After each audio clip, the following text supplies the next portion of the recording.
Hi friends, welcome to my channel. నేను భారతమాతను. ఏ విధంగా ఫలాలు పరిపక్వం కావడానికి వేడి ఉష్ణోగ్రత అవసరమవుతుందో, అదేవిధంగా ఒకరి జీవితం సఫలం కావాలన్నా, అలాగే జ్ఞానం పొందాలన్నా అందుకు మనసు ఏకాగ్రతం చేసుకొని కఠినంగా శ్రమించడం అనివార్యం. హస్తినాపురపు ముగ్గురు మహారాజులు తమ విద్యాభ్యాసం నిమిత్తం హస్తినాపురం నుండి బయలుదేరి కృపాచార్యుడి ఆశ్రమానికి చేరుకున్నారు. పదండి చూద్దాం వాళ్ళు ఎంత సమర్థులవుతారు. కృపాచార్యుని గృహంలో ముగ్గురు రాజులు శిక్షణ పొందుతున్నారు. పాండు, నీ శ్వాస మీద నియంత్రణ ఉంచుకో. ఎందుకంటే శ్వాసే నీ మనసుకి అలాగే లక్ష్యానికి నిలబడి ఉంటుంది. అలాగే గుర్తుంచుకో, బాణం కేవలం శత్రు శరీరాన్ని కాదు, అతని శక్తిని, అతని జ్ఞాపకాలను చిన్నాభిన్నం చేయగలగాలి. రాజకుమార ధృతరాష్ట్ర, నువ్వు శత్రువు మీద దాడి చేయాలి. అది అతడి వృత్తి ప్రహారంతో పరాజితుడైపోవాలి. నీ ఎదురుగా కీలుబొమ్ముంది. అభ్యాసం కోసం దాని మీద ప్రహారం చేయి అని గురూజీ చెప్తాడు. అది నేను చేసి చూపిస్తాను గురుదేవా. క్రోధం నీ శక్తిని బలహీనపరుస్తుంది. శత్రువు ఒకటి చూడడు, నువ్వు మిత్రువే కా. నీ క్రోధం కారణంగా జరిగిన తప్పు నిన్ను ఆవేశం పరాజితుణ్ణి చేస్తుంది అని చెప్తాడు గురూజీ. విదుర, ఏ రాజ్యానికి తన వాస్తవిక శక్తి దాని సేన సంఖ్యను బట్టి కాదు, చెప్పాలంటే దాని పథకాలను అర్థం చేసుకోవడంలో ఉంటుంది. వారి హద్దులు, వారి వ్యాపారం, వారి భయం గురించి తెలుసుకోవడంలోనూ ఉంటుంది. నేను అంత బలహీనంగా ఉన్నానా ఏంటి? ఒక బాణంతో చీతిబొమ్మను ఛేదించలేకపోవడానికి? దేహం బలహీనంగా లేదు, మనసు బలహీనంగా ఉంది. ఒకవేళ నీ మనసు బాణంతో శత్రుశేషాన్ని జయించగలిగి ఉంటే అప్పుడు రణరంగంలో నువ్వు శత్రుశేషాన్ని ఆవహించగలుగుతావు. నీ నేత్రాలు నిన్ను శక్తిహీనుడిగా చేస్తున్నాయి. అయినా సరే నీ చెవులే నీ వాస్తవిక శక్తి అని చెప్తాడు. వాటిని ఉపయోగించు అని చెప్తాడు గురూజీ. గురూజీ రాళ్లతో శబ్దం చేస్తుండగా ఆ శబ్దాన్ని బట్టి గురి చూసి కొడతాడు. తర్వాత విదురునికి, విదుర, శత్రు బలం అధికమైనప్పుడు అప్పుడు యుద్ధ ప్రస్తావన వస్తే నువ్వేం చేయాలి అని అడుగుతాడు. యుద్ధ ప్రస్తావనకు జవాబు చిన్న చిన్న రాజ్యాలతో మైత్రి చేసుకోవడం ద్వారా చేయాలి. అలా చేయడం ద్వారా మనం మన సేనాబలం పెంచుకోగలుగుతాం. దానితో శత్రువు దాడి చేయకముందే పరాజయాన్ని స్వీకరించక తప్పదు. ఈ విధంగా కృపాచార్యుని మార్గదర్శకంలో ముగ్గురు రాజకుమారులు అస్త్రశస్త్రాలు అలాగే యుద్ధ రీతిలో నిపుణులు అయ్యారు. ఆ క్రమంలోనే ముగ్గురు రాజకుమారులు జ్ఞానం, పరిపాలన అలాగే యుద్ధనీతి జ్ఞానాన్ని సంపాదించుకున్నారు. తర్వాత గురు కృపాచార్యుని ఆశీర్వాదం పొంది ప్రమాణ స్వీకార ఆహ్వానానికి మహోత్సవ వేడుకకు హస్తినాపురానికి బయలుదేరారు. ముగ్గురు మహారాజులు అన్ని విద్యల్లో ఆరితేరి హస్తినాపురానికి బయలుదేరారు. ఈరోజు అన్నిటికన్నా హస్తినాపురానికి సంపూర్ణమైన అలాగే ఉత్సవ దినం. రాజ్యపు ముగ్గురు రాజకుమారులు రాజగురువు కృపాచార్యుల శిక్షణ పొందిన తర్వాత గురుకులం నుండి రాజమహల్కి తిరిగి వస్తున్నారు. జ్యేష్ఠ రాజకుమారుడు ధృతరాష్ట్రుడు వస్తున్నాడు. రాజకుమారుడు ధృతరాష్ట్రునికి జై అంటారు. ధృతరాష్ట్రుడు వస్తాడు. రాజకుమారుడు పాండుకి జై. రాజకుమారుడు పాండు వస్తాడు. మూడవ రాజకుమారు విదుడు. రాజకుమారుడు విదురునికి జై అంటారు. రాజకుమారుడు విదుడు వస్తాడు. ఇక ఇప్పుడు ముగ్గురు రాజకుమారులు తమ అందరి సమక్షంలో తమ శౌర్యం అలాగే కౌశల్యాన్ని ప్రదర్శిస్తారు. రాజనీతి అలాగే ధర్మానికి ఆధారం సదా బుద్ధి అవుతుంది. అందుచేత సదా సర్వంగా రాజగురువు కృపాచార్యుల ద్వారా రాజకుమారుడి విధుని ఆలోచనను, బుద్ధి అలాగే జ్ఞానము పరీక్ష జరుగుతుంది. రాజకుమార విదుర, ఒకవేళ రాజు సమక్షంలో రెండు మార్గాలు ఉన్నాయంట. ఒకటి పరావరానికి చెందింది, ఇంకా రెండవది ప్రజాహితానిదైతే అప్పుడు రాజు ఏ మార్గాన్ని ఎంచుకొని తీరాలి అని అడుగుతాడు కృపాచార్య. గురుదేవ, ఒక రాజుకి వాస్తవిక లాభం తన ప్రజాహితంలోనే దాగి ఉంటుంది. ఏ రాజైనా తన స్వార్థం కోసం ప్రజాహితాన్ని విస్మరిస్తే అతడు ఎంత విశాలమైన సామ్రాజ్యాన్ని స్థాపించగలిగినా అతడి సమస్త వైభవం చివరికి శూన్యానికి సమానం అవుతుంది. అప్పుడు గురూజీ ఉత్తమం అని అంటాడు. ఇప్పుడు నా రెండవ ప్రశ్న, ధర్మం అంటే ఏమిటి? దాని వాద్యం అర్థమయ్యేలా చెప్పు అని అడుగుతాడు గురూజీ. ధర్మము ప్రకాశమైనది, అంధకారంను అనే మార్గంను చూపిస్తుంది. ధర్మమే మనిషిని శ్రేష్ఠుడిగా చేస్తుంది. లేదంటే శక్తి కేవలం అత్యాచారాలకు కారణమవుతుంది, కేవలం అహంకారం. ధర్మమే ఒక మనిషిని బయట నుండే కాదు, చెప్పాలంటే హృదయం అలాగే ఆచరణలోనూ శ్రేష్ఠుడిగా చేస్తుంది. ఇక ఒక అంతిమ ప్రశ్న అడగాలనుకుంటున్నాను అని అంటాడు. అయినా ఇది విశేషం. నువ్వు బాగా ఆలోచించి దీనికి జవాబు ఇవ్వవలసి ఉంటుంది. ఒక మనిషికి వాస్తవిక విజయం ఏమవుతుంది అని గురూజీ అడుగుతాడు. గురూజీ, వాస్తవిక విజయం ఎప్పుడు ప్రాప్తిస్తుందంటే ఒక మనిషి నుంచి కామం, క్రోధం అలాగే అహంకారాన్ని ఓడించినప్పుడే. ఎందుకంటే రణరంగంలో శత్రువు మీద విజయం సాధించడం సులభం, అయినా తమ మీదే విజయం సాధించుకోవడం అన్నిటికన్నా కఠినం.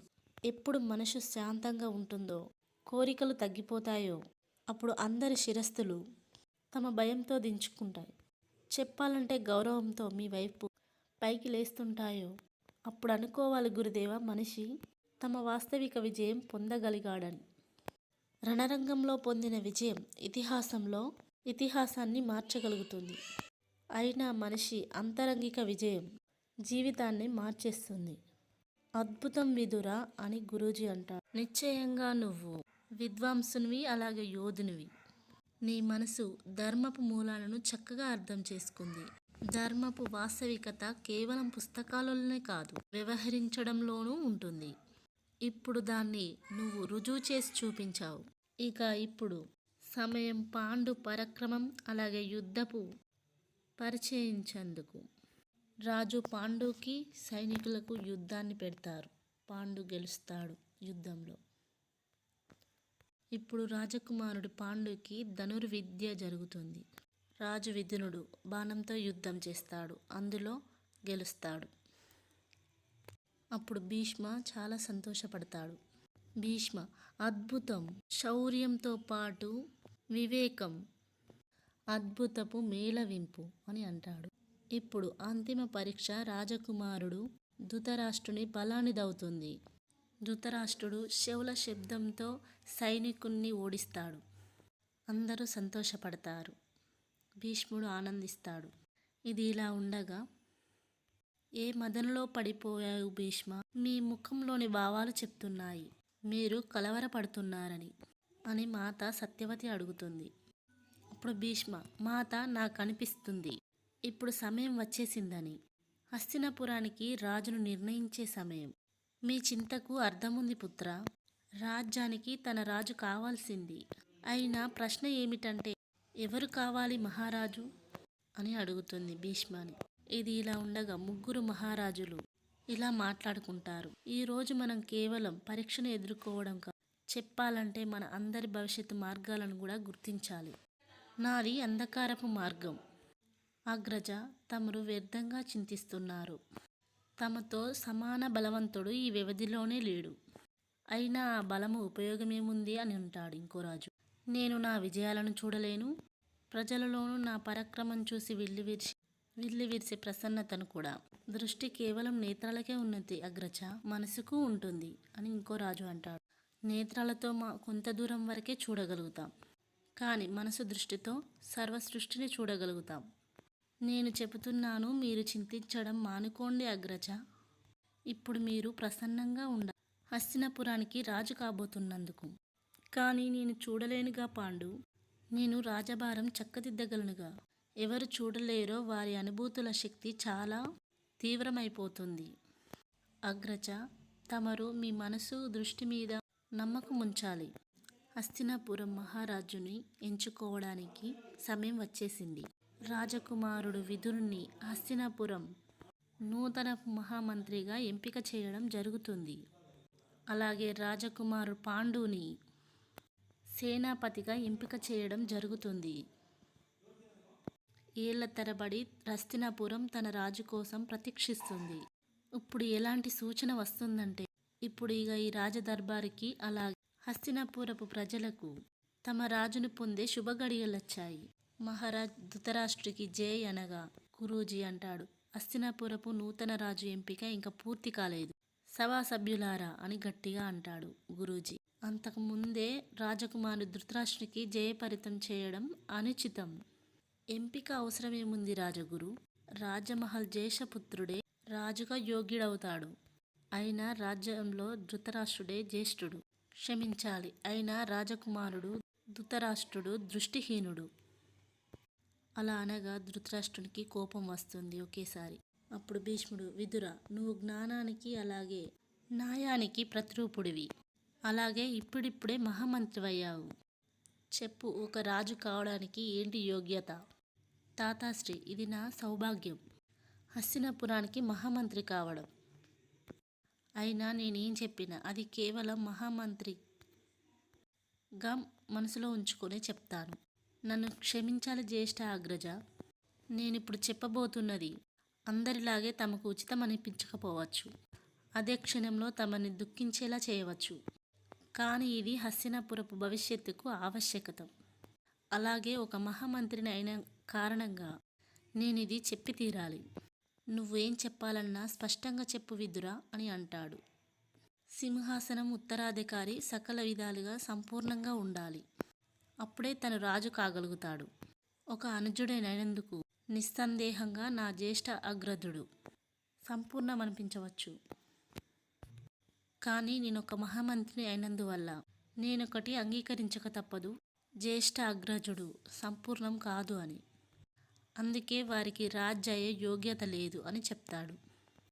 అప్పుడు భీష్మ, పుత్ర, ఏంటి నువ్వు రాజకుమారు పాండుని రాజును చేయాలనే పక్షంలో ఉన్నావా అని అడుగుతాడు.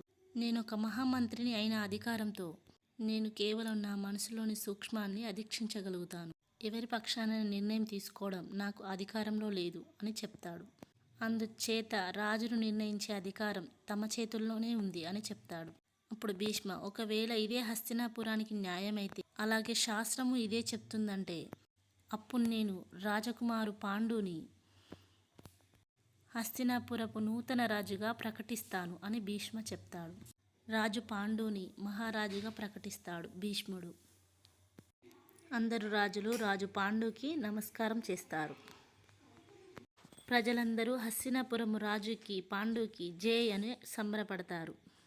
ఇది ఇలా ఉండగా ధృతరాష్ట్రుడు కోపంతో ఇలా అంటాడు సైనికునితో, ఏంటి నీకు అలాగే అనిపిస్తుందా? నేను అసంపూర్ణమని? ఏమాత్రం లేదు రాజకుమారా. తమ వంటి శూరుడు, వీరుడు, అలాగే సిసరైన యోధుడు ఎవరూ లేరు హస్తినాపురంలో అని అంటాడు. అయినా సరే నేను మహారాజును కావడానికి యోగ్యుని కాదట. ఇందులో సందేహం ఏమీ లేదు. నేను దృష్టిహీనుణ్ణే. అయినా నా హృదయపు దృష్టితో అయినా నేను సంపూర్ణ బ్రహ్మాండ విధి విధానాలను చూడగలను. సమస్త లోకంలో ఏమేమి అసత్యమో వాటిని ధృతరాష్ట్రుడు సాధ్యం చేయగలుగుతాడు. అయినా ఈరోజు మహామంత్రి విదునుడు నేను అసంపూర్ణం అన్నాడు. అప్పుడు అక్కడికి మహారాజు భీష్ముడు వస్తాడు. విదునుడు అలా ఏమి చెప్పలేదు, తమరికి అవమానం జరిగేలా. తను శాస్త్ర ప్రకారం తమ అభిమతం చెప్పాడు. తాతాశ్రీ, నాకు సానుభూతి ఏమీ అవసరం లేదు. నాకు దుఃఖం ఒక్కందుకు కాదు, హస్తినాపురం సింహాసనం దక్కలేదని. నా అస్థానం కేవలం ఒక్కందుకే, నా తనచుడు నన్ను నిండు సభలో అసంపూర్ణుడని ప్రకటించినందుకే. క్షమించండి తాతాశ్రీ. అయినా నన్ను కొంత సమయం పాటు ఏకాంతంగా ఉండనివ్వండి. ఇది ఇలా ఉండగా భీష్ముని దగ్గరికి మాతా సత్యవతి వస్తుంది. ఏ మదనంలో మునిగిపోయారు పుత్ర అని అడుగుతుంది. నేను ధృతరాష్ట్రుని భవిష్యత్తు గురించి చింతిస్తున్నాను మాత అని అంటాడు భీష్మ. ఆ చింత నాకు ఉంది పుత్ర. ఈ సమయంలో సంపూర్ణ భారతదేశంలో ధృతరాష్ట్రుడి కన్నా అధిక బాహుబలం ఇంకా ఎవరిలోనూ లేదు. అయినా తను రాజు కాలేకపోయిన కారణంగా అతడి మనసులో అసంతృప్తి ఉంది మాత అని అంటాడు భీష్మ.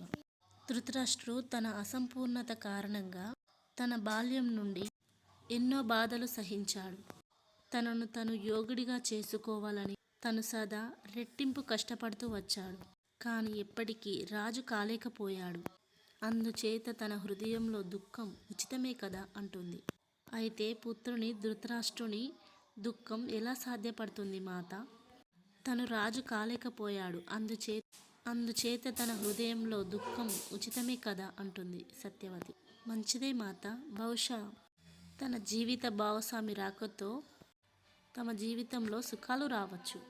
అప్పుడు అసంపూర్ణపు దుఃఖాన్ని మర్చిపోయి పరివారపు సుఖాలను అనుభవాలను పొందవచ్చు. అనగా ధృతరాష్ట్రుని వివాహం. కానీ కన్య ఎవరవుతారు అని అడుగుతుంది సత్యవతి. గాంధార నరేషుని పుత్రిక గురించి నేను విన్నాను. ఆమె సౌందర్యవతి అని. పరమ తపస్విని, అలాగే వీరబమణి. ఆమెకు భగవాన్ శివుడు 9 పుత్రులకు మాతాయే వరాన్ని ప్రసాదించాడట అని భీష్ముడు తమ మాత సత్యవతితో చెప్తాడు.